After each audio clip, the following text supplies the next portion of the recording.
сайн байцгаана уу. За ингээ миний 3 дахь бичлэгийн тавтай амарал. 3 дахь бичлэгээрээ би өмнөх бичлэгийнхаа үргэлжлэл болгоод хувьцааг хэрхэн худалдан авах вэ? Болон хувьцааг худалдан авахдаа юун дээр анхаарах вэ талаар өөрийнхөө зүгээс өөрийнхөө хэмжээнд мэддэг зүйлсээ хуваалцах гэж байна. За би бичлэгнийхаа эхэнд та бүхэндээ дахиад тайлбар хэлье. Намайг анх удаа үзэж байгаа хүн байвал миний сувагт тавтай амарал.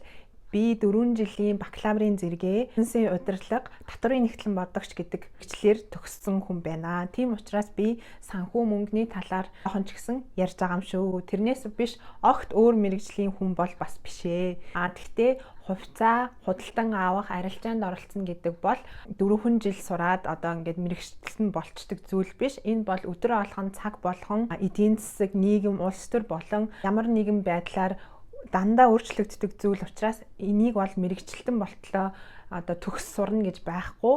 Ингээл суралцаал алдаж оноол тэгэл явна гэсэн үг.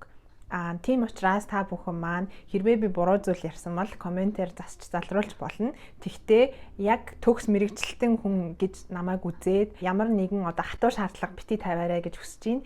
Би өөртөөгөө адилхан хувьцаа сонирхоод ирээдүйдээ санаа зовоод бас хадгаламжаас өөр хөрөнгө оруулалт сонирхож байгаа ийм анхан шатны хүмүүс зориулаад өөрийнхөө мэддэг зүйлсийг хуваалцаж байгаа шүү. Миний бичлэг таалагдахгүй мэрэгжлийн бус санагдвал төлбөрийн төлөөд эсвэл үнэгүй байдаг YouTube-ээр дүүрэн интернетээр дүүрэн байдаг өөр мэдээллийн сайт руу яваарай гэж хүсье. За өнөөдрийнхөө бичлэгтээ ингээд бүгдээрээ орцгоё. Та бүхэн миний өмнөх бичлэгийг үзсэн бол би одоогийн байдлаар 10 төрлийн компани хувьцаа эзэмшиж байгаа. Тэгээд мөн одоо миний эзэмшиж байгаа хувьцааны дүн бол харилцан адилгүй байгааг та бүхэн миний видеоноос харсан байх. За энэ бол 2018 онд би хувьцааны талаар одоо ерөнхий ойлголттой яг Монголын нөхцөлд ямар хувьцаа нь одоо авахд ирээдүйд өгөөчтэй байх вэ гэдгийг мэдхгүйгээр өөрийнхөө одоо тэр үедээ бодож исэн зөв гэж бодож исэн шийдвэр дээр үндэслээд авсан байгаа. Тэгээд 10 хувьцааны маань одоогийн байдлаар 5 уналттай 5 нөхцөлттэй явж байгаа. Энэ бол гэхдээ өнөөдрийн байдлаар 2023 оны байдлаар одоо 2023 оны сүүлд юм уу дунд хэсэгт магадгүй жилийн дараа ч юм уу те энэ хувьцаанууд маань яаж дээшээ дошоо болохыг би хэлж мэдэхгүй. Би одоогийн хуваар болохоор ямар нэгэн байдлаар хувьцаагаа зарна гэж одоо бодохгүй байгаа. Мэдээний авсан дүнгээс унтсан байгаа хувьцаануудыг би өсөөсөө өсөх юм бол байдлыг харж агаад зарах үгүйгээ шийднэ гэд бодоод явж байгаа. Тэгвэл би аль болох хөрөнгө оруулалтаа олон салбарын хувьцаа руу одоо компаниуд руу хөрөнгө оруулахыг хичээсэн байгаа. Та бүхэн харсан бол би банк санхүүгийн байгууллага хөрөнгө оруулсан, хүнсний салбарт хөрөнгө оруулсан, аялал жуулчлалын салбарт хөрөнгө оруулсан гэд тустай байгааха. Ерөнхийдөө хувьцааг сонгож авахдаа одоо гадаадын жишээн дээр ч юм уу те манай Монголын жишээн дээр ч юм уу хоёр үндсэн одоо юуны арга байдаг, хоёр үндсэн арга байдаг. За энэ хоёр арга маань эхнийх нь болохоор fundamental analysis буюу суурь шинжилгээний арга байдаг. За суурь шинжилгээ гэдэг маань мэдээж тухайн компани одоо 1 жилийн юм уу олон жилийн санхүүгийн тайлан харна. За санхүүгийн тайлан гэдэг маань юу вэ гэхээр тэр хүмүүсийн орлого зарлага, ашиг алдагдал ямар байсан бэ? За тэр дундаа бэлэн мөнгө нь ямар хэмжээтэй байна? Үр авлага нь хичнээн байна. За тэгээд мэдээж ашиг гарч байгаа бол ашгаасаа одоо ногдол ашиг хуваадаг үгүй юу гэдгийг ч юм уу те. Энэ бол илүү ингээд мэрэгжлийн талын болоод явчихна. Тийм учраас энэ санхүүгийн тайлан уншихын тулд та бүхэнд анхан шатны санхүүгийн болон нэгтлэн бодох бүртгэлийн одоо мэдлэг хэрэг болно гэсэн үг. Тийм учраас энэ их төвөгтэй байдаг. Тэгвэл энийг нь харахгүйгээр одоо тэр компанийг сонгоход бас их хэцүү. Яагаад гэвэл айгүй их өртөө тий дампуурхад ойрхон байгаа компани хувьцааг ингээ авчих юм бол одоо бид нэр хөрөнгө оруулалт хийхдээ маш их эрсдэлтэй зүйл хийж байгаа гэсэн үг шүү дээ. За тийм болохоор ямар ч байсан энэ fundamental analysis буюу суурь шинжилгээг заавал харах хэрэгтэй гэж мэрэгчлэнүүд үздэг байгаа шүү. За хоёрт нь болохоор technical analysis буюу техникийн шинжилгээ байдаг. За энэ нь болохоор хувьцааны арилжааны хувьцааны одоо тэр chart хүснэгтийг одоо харна гэсэн үг те. За энэ хувьцаа маань 2023 оны 1 сард ямар өсөлттэй байна, 2 сард нь ямар болсон, за өмнөх онд буюу 2022 онд ямар хөө өсөлттэй буралттай байсан байна. За бүр ингээд урагшлуулаад анх IPO буюу анх зах зээлд нийлүүлэгдэж байхдаа хэдэн дүнгээр гарсан, ямар нэрлсэн үнэтэй байсан, одоо зах зээлийн үнэ нь ямар болцсон байгаа нь тий. Энэ хоёрыг хослуулад мөн хувьцааг дүгнж болдог. Тухайн компани санхүүгийн тайлан болон одоо хувьцааны зах зээлийн үнийн тий. Жишээлбэл ихэвчлэн бол компаниуд IPO зарлаад хувьцаа нэлийн өсөлттэй явж агаад тэгээд бас жоохон буураад тэгээд буцаад өсөх хандлагатай бас байдаг. За тэр нь юу гэсэн үг вэ гэхээр за хувьцаа анх IPO гаргалаа, одоо хөрөнгө оруулагчид хөрөнгө орууллаа. Тийм учраас эрэлт их байгаа тийм үү. Тэгээд угаасаа тоотой гаргасан хувьцаа бол нийлүүлэлтэн дуусчихна. Тэгэхээр эрэлтэн дээр үндэслэн одоо хэрэгцээ чинь одоо тэр хувьцааг болохоор өсөж байгаа шүү дээ. Эрэлт буураад эхлэнгуут мэдээж үн одоо дагаад буурна тийм үү. Тийм учраас тухайн үед нь үн буураад за би энэ компанийг бага үнээр авахыг л хүсэж байгаа шүү дээ. Тэгээд буурах үед нь аваад тэгээд санхүүгийн талангийг харахаар ирээдүйд энэ компани ашигтай ажиллах одоо боломжтой байна гэж үзэх юм бол одоо тэр буурсан үед нь хувьцааг нь авдаг ч юм уу те. Ингээд хувьцааны тоглолтын дээр одоо үнийн өсөлтөн дээр нь хэдүүлээ хөрөнгө оруулалтаа өсгөх ийм арга байгаа. Хувьцааны арилжаа гэдэг бол богино хугацааных, урт хугацааных гэж байгаа. За богино хугацааны арилжаа бол те манай Монголын хөрөнгийн бирж болохоор өглөөний 10-аас 1 цагийн хооронд арилжаа нь явагддаг. Тэгэхээр та бүхэн өглөө авсан хувьцаагаа өдөр 1 цагийн үед хаагдахаас өмнө зарж болно. Энэ бол богино хугацааны арилжаа тий. Бас хэд хоногоор нь одоо өнөөдөр авчаад тавтахад өсөлтөн дээр нь зардаг ч юм уу тий. Эсвэл над шиг ингээд 2018 онд авсан хувьцаагаа 5 жилийн турш ингээд хадгалаад урт хугацааны хөрөнгө оруулалт гэж үзэгч ийм хөрөнгө оруулагчид байна. Энэ бол та бүхний цэвэр шийдвэр тий. За хамгийн гол зүйл нь хувьцаа бол одоо хадгаламж шиг таны мөнгийг заавал өсгөнө гэсэн одоо зүйл байхгүй. Яагаад гэвэл өнөөдөр одоо өсөлттэй явжсэн хувьцаа жилийн дараа унаж болно. Унаад дахиад өсөхгүйгээр олон жил үргэлжилж болох байхгүй юу? Тийм учраас хувьцааны энэ хөрөнгө оруулалтыг та сонирхож байгаа бол би дахин хэлье. Энэ бол эрсдэлтэй зүйл шүү. Энэ бол одоо тухайн компани үйл ажиллагаанаас шалтгаалаад мөн эдийн засаг, улс төр тэ олон хүчин зүйлээс шалтгаалаад унж босдог ийм эрсдэлтэй салбар байгаа шүү. Тийм учраас би та бүхэнд эхлээд хадгаламж, дараа нь хадгаламжаасаа илүү гарсан жоохон хөрөнгө оруулалтаа өөр юмд оруулъя гэж бодож байвал хувьцааг сонирхоорой гэж хэлье. Яагаад гэвэл үеийн үед хадгаламж бол хамгийн найдвартай байдаг шүү. Тэгэхээр заавал хадгаламж нэмээд хөрөнгө оруулалт буюу хувьцаа сонирхож болно гэсэн үг. За одоо жишээлх юм бол ингээд би хоёр төрлийн одоо яг одоо үндсэн аргыг та бүхэнд одоо ингээд хэлж өглөө шүү дээ. Тэгэхэд ингээд анх удаа хувьцаа авах байгаа хүн болохоор чинь энэ хоёрыг одоо юу гэдгийг сайн мэдэхгүй байж болно тийм үү. За тэгээд Японы телевизээр хувьцааг хэрхэн худалдан авах вэ гэдэг юм уу те ийм нэвтрүүлгүүд их гардаг. Гэхдээ эднийг одоо мэрэгжлийн хүний зүгээс гэхээсээ илүү энгийн одоо гэртээ хүүхдээ хараа суудаг ээжүүдэд зориулсан аль эсвэл ингээ ямар санхүүгийн мэдлэггүй ч гэсэн хувьцаагаар ингээд хөрөнгө оруулалт хийгээд мөнгө олдог ийм олон хүмүүсийг ингээд оруулсан тийм нэвтрүүлгээд гардаг л та. За тэр дунд ингээ харж байхад одоо тэр хүмүүсийн зөвлөгөө болохоор одоо нийт хөрөнгө оруулагчид бас өгдөг зөвлөгөө байгаа. Энэ нь болохоор Don't put your eggs in one basket гэдг нь одоо өөртөө байгаа бүх хөрөнгөө битгий нэг одоо компани хувьцаанд зарцуулаа гэсэн үг тийм үү. Тэгэхээр та бүхэнд тодорхой хэмжээний хөрөнгө оруулах мөнгө байгаа бол тэр мөнгөө олон компани руу ингэж хувааж хийснээр таны алдагдал одоо ингэж багаснаа гэсэн утгатай үг байгаа. Тийм учраас би одоогийн байдлаар 10 компани сонгоцсон байгаа. За тэгээд өнөөдөр та бүхэнтэйгээ нийлээд дахиад нэг компанид би хувьцааны хөрөнгө оруулалт хийх гээд бэлтгэсэн байгаа. За тэгээд өнөөдөр миний хөрөнгө оруулах дүн бол 100,000 төгрөг байгаа. Бичлэгнийхаа дараагийн хэсгээр би компьютер дээр хэрхэн хувьцаагаа худалдаж авч байгаа талаараа та бүхэнтэйгээ хуваалцах болно. За дахин сануулж хэлэхэд би хэнийг ч энэ компанийг ав гэж зөвлөөгүй. Яагаад энэ компанийг би сонгосон бэ гэдгээ тухайн бичлэгээ хийж байхдаа та бүхэндээ тайлбар хэсэг дээр нь яриад хэлээд өгөөд явах болно. За тэгээд түрүүний одоо мэрэгжлийн бус те иймэрхүү хүмүүс зориулсан одоо анхан шатны хувьцааг одоо худалдан авах жоохон зөвлөмж гэх юм уу тийм зүйл одоо юу вэ гэхээр би Японд амьдардаг учраас Японы жишээг авчий. Японд одоо жоохон гэмт хэрэг ч юм уу, тэг хулгай ихслээж гэдэг юм уу, тэг тийм одоо зүйл мэдээгээр ингээ яваад эхлэнгуут ямар компаниудын хувьцаа өсдөг вэ гэхээр мэдээж security компаниуд буюу одоо нөгөө нэг гэрийн гадна талын камер суйрлуулдаг ч юм уу те хяналтын камерын тийм компаниудын одоо хувьцаа өсчдөг. Яагаад гэх юм бол хүмүүс гэр орноо эд хөрөнгөө хамгаалахын тулд машинда, гэртээ, гаражинда те камерууд суулгаад эхэлдэг. За эсвэл том компаниуд те офис ч юм уу агуулгах ч юм уу те.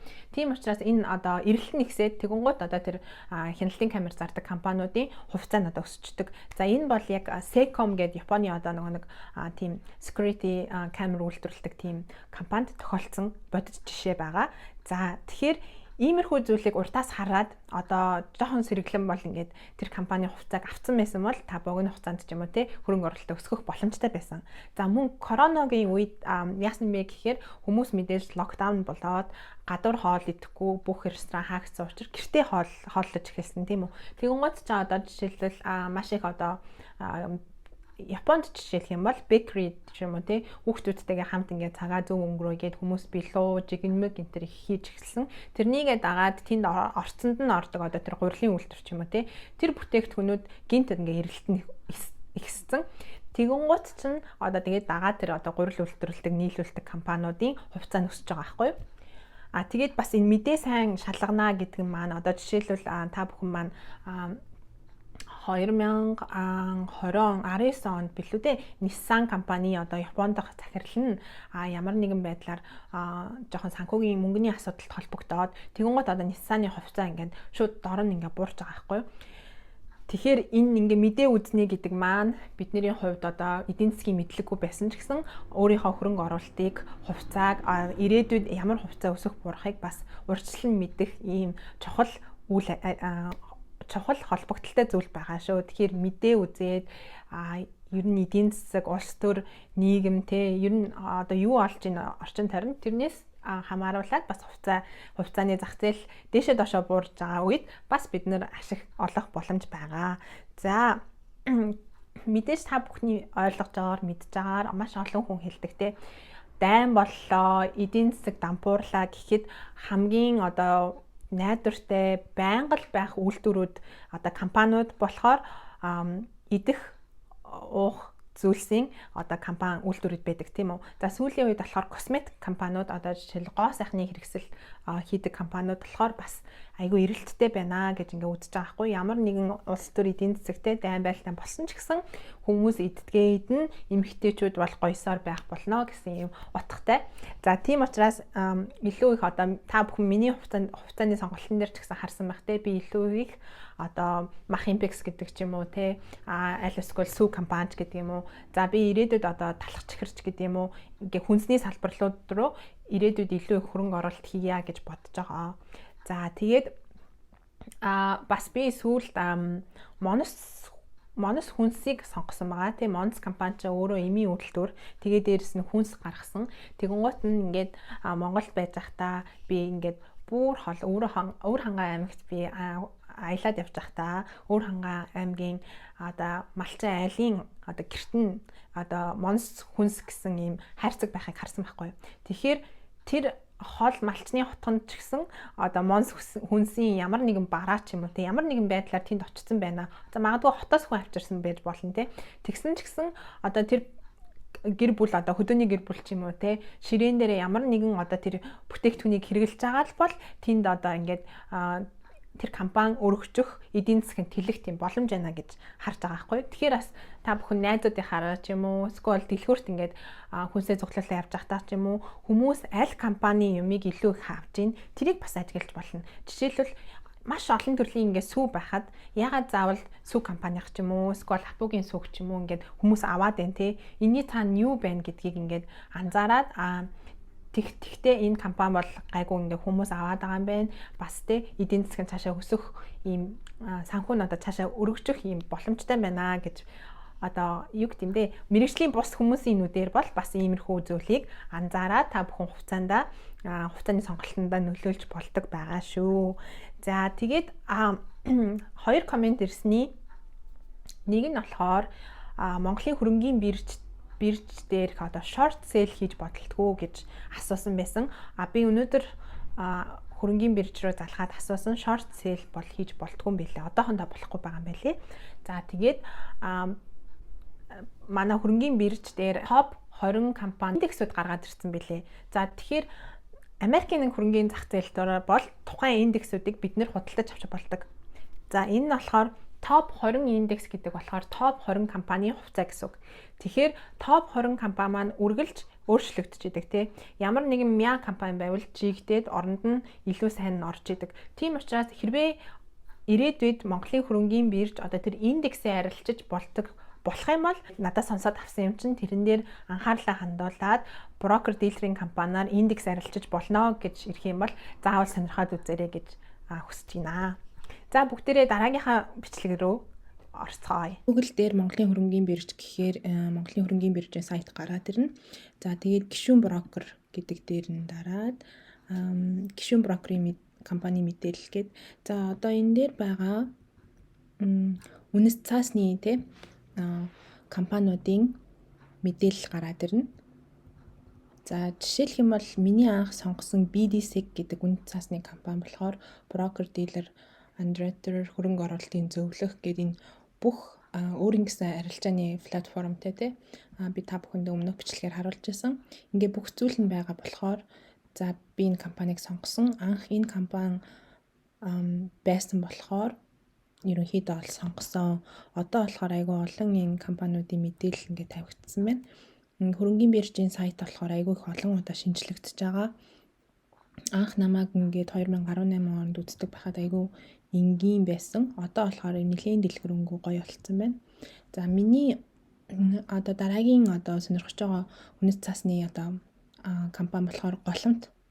Тэгээд худалдаа хөгжлийн банкны TDB Securities гэдэг.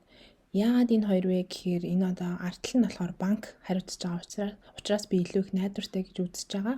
Мөн банк болохоор өөрөө санхүүгийн байгууллага болохоор илүү их туршлагатай болов уу гэсэн миний өөрийн зүгээс бодож байгаа бодол шүү. Та бүхэн маань өмнөх хэлснээр бас мэдж байгаа би бол мэргэжлийн хүн биш тийм ээ. За BDSEC дээр одоо яаж бүгдээрээ данс нээх вэ? Тийм ээ. За тэгэхээр бүгдээрээ BDSEC-ийг юу руу орно? Сайт руу орцгоё. BDSEC цэгмэн гэдэг сайт байгаа. За олон эмэгтэйчүүд надаас YouTube-ийн комент болон мессежээр хэрхэн данс нээх вэ гэдээ асуусан. За би өмнөх бичлэгнээрээ бас тайлбарласан байгаа. Хэрвээ та бүхэн BDSEC дээр данс нээх гэж байгаа бол өөрийн биеэр аль нэг салбар дээр нь очин данс нийлгэх болон гадаадд байгаа хүмүүс бол онлайнаар цахим данс гэж нээж болно. За энэ дээр ингээд цахим данс түрүүн бид нэр данс нээх гэдэг дээр нь дарсан. Одоо ингээд цахим данс гэдэг ингээд гараад ирсэн. Энэ дээр нь болохоор одоо ерөнхий мэдээлэл оруулан тэ насанд хүрсэн гэж байна. Тэгээ эргэнстэй дугаар, овог, нэр, гар утасны дугаар, эрхэсэн ажил гээд энэ бүгдийгээ ингээд бөглөөд тэгээд хэрвээ та ямар нэгэн асуух зүйл байвал энэ BDSEC-ийн харилцаа утасны дугаар руу залгаж болно. Эсвэл мессенжерээр холбогдоод тэгээд мэдээлэл авах боломжтой байгаа шүү. Бүхэн маань цахим дансаа ингээд нийлгээд зарим хүмүүс маань нөгөө нэг хөгжлийн мөнгө билүү те. Тэр данс нийлэгч захта та бүхэн үнэс цаасны аль нэг брокер дээр данстай байх магадaltaй шүү. Тэгээд дансаа шалгаж бас болдгийм байлээ. Одоо зав гаргаад ярилцаа сонирхож байгаа бол энэ Монголын хөрөнгийн биржийн сайтыг бол өстой АБ-гөө ингээд бүгдийг ингээд ухаад үзвэл та бүхэн маш хэрэгтэй мэдээллүүдээ олноо. Тэгэхээр дансаа нийлэгчээ дараа нь энэ Голомт банкны энэ дансанд BDSEC хувьцаат компанийн данс руу өөрийнхөө регистрийн дугаар, бүртгүүлсэн утасны дугаараа бичээд тэгээд хэдэн төгрөг байршуулмаар байгаагаа явуулж болно. За би ингээд 100,000 төгрөг одоо байршуулсан байгаа. Тийм учраас өнөөдөр хэдүүлээ 100,000 төгрөгөнд 11 дахь компанийнхаа хувьцааг авъя гэж бодож байна. Би ерөнхийдөө BDSEC-ийн аппликейшнийг гар утаснаас орчдөг. Надад гар утаснаас ороход амар байдаг. Компьютер дээр хийгээд байгаа нь YouTube дээр зориулаад нөгөө нэг скрин кат хийлгүүгээр юм гоё өргөн оруулахын тулд би компьютер дээр орж байгаа шүү. За бүгдээрээ арилжаа гэдэг рүү захиалга гэсэн хэсэг рүү нь орцгоё. Би нэг туршилтаар нэг захиалга энд оруулсан байгаа. Би энийг одоо хэрэггүй болсон учраас энийг цуцлан захиалгаа. Хөрөнгийн бирж рүүгээ хэдүүлээ буцаад ямар хувьцаанууд байна гэдгийг эхлээ харцгаая. За хөрөнгийн бирж дээр топ 20 компани хувьцаа байгаа. За энэ нэг бол индекс гэж нэрлэж байгаа тийм үү? Түрүүн би ярьжсэн те индекс одоохондоо эднэрийг ингээд багцаар нь худалдан авах Монголд одоо тийм юу байхгүй байгаа. Арилжаа үсэг байгаа мөлий. Яваандаа болохоор ингээд индексийг бас худалдан авч болдог тийм юу үүснэ гэж би бодож байна. Арилжаа хувьцаа авдаг шиг. За топ 20 компанид ямар компани байгаа вэ? За Апу байна, Голомт, Ард санхүүгийн нэгдэл, за Эрдэнэ Resource, Металл хөдөр олборлолтын компани байна, уул уурхайн компани байна. За банк бус санхүүгийн байгууллага, Төрийн банк ороод ирсэн байна. За ингээд Central NCU гэх байна. За говь, улсын их дэлгүүр, 5 толгой, Төмөн шүүд, Монс хүнс, Мандал даатгал, Сүв, Богд банк, Ард банк бус санхүүгийн байгууллага, Монгол шуудан, Ард даатгал гэж юм те. Сендли, за энэ бод даатгал гээд. За би өнөөдрийн байдлаар нэг банкны хувьцаатай болмоор байгаа. За тэгээд одоогийн байдлаар болохоор Богд банк, Төрийн банк, Голомт банк хувьцаа гаргасан байгаа юм байна. За тэгээд Голомт банкыг би сонирхож байгаа. Анх Голомт банк маань IPO зарлагтаа 1285-аар хувьцаагаа гаргаж ирсэн юм байна. Тэгээд одоо болохоор 1153 гээд уналттай явж байгаа юм байна. За тэгэхээр анх IPO зарласнаас нь одоо авбал би илүү хямд дүнгээр авна гэсэн үг. Тэгэхээр бүгдээрээ өнөөдөр 100,000 төгрөгөнд Голомт банкны хувьцааг авъя. За яагаад би Голомт банкыг сонирхсан бэ гэхээр банк болохоор ер нь эрсдлийн хувьд болохоор би гайгүй гэж үзэж байгаа. Хэрвээ банк одоо дампуурах юм бол энэ бол санхүүгийн зах зээлийн хувьд ч гэсэн за Монголын эдийн засгийн хувьд ч гэсэн энэ айгүй том эрсдэл болох учраас ер нь бол төр бол банкуудыг айгүй одоо халамжилдаг гэх юм уу те. Богд банкыг би сайн мэдгүй. Би хизээж үйлчлүүлж байгаагүй. За Төрийн банк болохоор би мэднэ. Гэхдээ Төрийн банкнаас илүү надад Голомт банкны хувьцаа илүү их дажгүй санагдаж байгаа. Яагаад гэвэл хувийн банк тэгээд би өөрөө бас данс эзэмшдэг учраас дажгүй байх гэж бодож байна. За хэдүүлээ юутай ч гэсэн 100,000 төгрөгөө Голомт банкнд хуваарлаад үзүүлээ. Тэгэл энэ төр ингээд ногдол ашиг бол тарааж байгаа юм байна. Энэ 2 сард болохоор за хувьцаа эзэмшигчдийн ээлжид бус хурал ингээд болсон юм байна. Тэгээд та бүхэн маань мэдээж санхүүгийн тайлангийг харж болно тийм ээ.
Та бүхэн одоо санхүүгийн тайлантай танилцаж болох нэ. Энэ бол ингээ хөрөнгийн биржийн сайтн дээр байгаа юм байна тийм үү. За одоо энэ дээрээ бүгдээрээ Голомт гэд хайчи.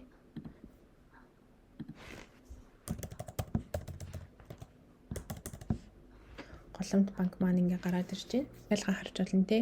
Авах үнэн энэ одоо зарах сонирхолтой хүн те. Авах гэдэг товчоод цанган тийм үү те нөхцөлт. За одоо жишээлх юм бол би Зах зээлийн үн гэдэг маань өнөөдрийн хаалтын ханш бол 1153 байна.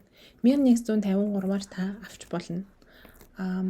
Хэрвээ 1153 үнэтэй байна гэх юм бол өөрийнхөө ханшийг оруулж болно те. За би 1100 болоход авмаар байна гэж. Бас одоо захиалгуудаа хувааж өгч болно. 1153-аар тэдэн ширхгийг авна. 1150-аар тэдэн ширхгийг авна. 1100-ээр тэдийг авна. 1000 болохоор нь тэдийг авна гэд. Тэгээд тэр арилжаа биелэх хүртэл одоо жишээлбэл энэ анти хугацаа гэхээр захиалга туслах хүртэл ингээд одоо таны өгсөн захиалга байж гэн гэсэн үг тийм үү? Захиалга хийсэн өдөр гэдэг бол өнөөдөр захиалга хийсэн бол ингээд биелэхгүй бол одоо ингээд захиалга нь өөрөө туслагдаад явчихна гэсэн үг тий. За хэдүүлээ минийх болохоор захиалга туслагдах хүртлийн сонгочихъя. За би болохоор 1153-ийн хаалтын ханштай байгаа юм байна. За бүгдээрээ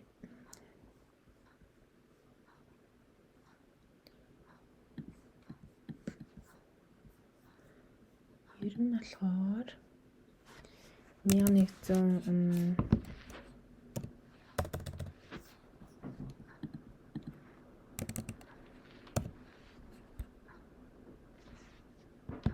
50-аар тоо ширхэг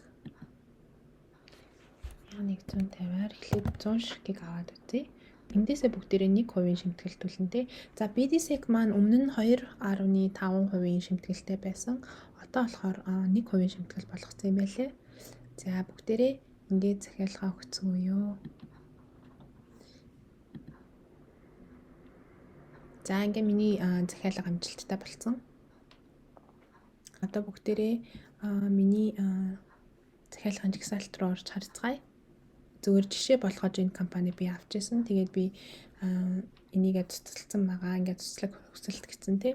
За 1150 дээр би 100 ширхэг голомтын хувьцааг авъя гэж захиалгаа өгсөн байгаа.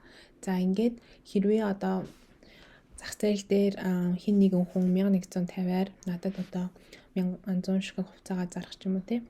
Ийм юутай байх юм бол миний захиалга одоо биелэгдээд явна гэсэн үг ээ. За өнөөдрийн бичлэг маань сонирхолтой байсан болов уу гэж би найдаж байна. За тэгээд дараагийнхаа бичлэгээр би зөвхөн санхүүгийн талаар биш бас өөр сонирхолтой зүйлсүүдийн талаар хуваалцах болно. Зөвхөн санхүүгийн талаарх миний туршлагыг та бүхэн сонирхож байгаа бол тэр санхүү гэсэн одоо листэн дотор байгаа бичлэгүүдийн маань үзэж сонирхоорой гэж хүсэж байна. Мөн цаашдаа сонирхолтой бичлэгүүдээр уулзцгаая. Баяртай.